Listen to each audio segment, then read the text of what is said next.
ಹಾಕಿ ಮಾಡ್ತಾ ಇದ್ದಾರೆ. ಈ ಥರ ಇದೆ.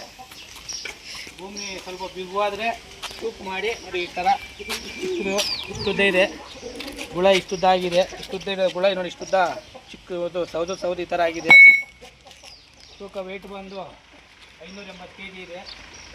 ನೋಡಿ ರೋಟಿ ಬ್ಲೇಡು ಆಗ್ತಾ ಇದೆ. ಅಷ್ಟಾಗಿ ನೋಡಿ ಇಷ್ಟು ಭೂಮಿಯಲ್ಲಿ ಇಷ್ಟು ಸವಿತದೆ. ಈ ಥರ ಇದೆ ಬ್ಲೇಡು ನೋಡಿ. ಇಲ್ಲಿ ದೊಡ್ಡದಾಗಿ ಕಾಣಿಸ್ತಾ ಇದೆ ಅಲ್ವಾ, ಇಷ್ಟು ಮಾತ್ರ ಸವಿತದೆ. ಈ ಸಲ ನೀಟಾಗಿ ಲೆವೆಲ್ಲಾಗಿ 4 ಮೂಲೆಯೂ ಚದುರವಾಗಿ ಸವಿದಿದೆ. ಲೈಫು ಚೆನ್ನಾಗಿ ಬರ್ತಿದೆ. ಬುಲ್ ಕಂಪ್ನಿದು ನೋಡಿ. ರೈತರ ಮಿತ್ರರಿಗೆಲ್ಲರಿಗೂ ನಿಮ್ಮ ಮನೆ ಮಗ ಸಿ ನಾಗೇಶ್ ಮಾತಾಡುವ ನಮಸ್ಕಾರಗಳು.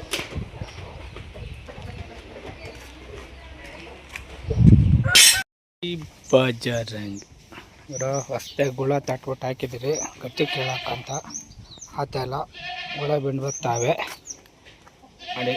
ಗುಳಿಗೆ ಆಟ ಇದೆ ಮತ್ತು ಬಿಳಿಯಾಡ್ ಹಾಕ್ತಾ ಇದ್ದೀರಿ ನೋಡ್ರಿ. ಈ ಥರ ಇರ್ತವೆ. ಇಷ್ಟಾಗಲ್ಲ ಬಿಳಿಯಾಡು ಈ ಥರ ಆಗಿದೆ. ಇಷ್ಟಾಗಲ ಇರೋ ಬಿಳಿಯಾಡು ನೋಡಿ. ಇಷ್ಟು ದಪ್ಪ ಇರ್ತದೆ. ಎಷ್ಟು ಸೌದಿದೆ ಅಲ್ವಾ ನೋಡಿ. ಇಷ್ಟಾಗಲ್ಲ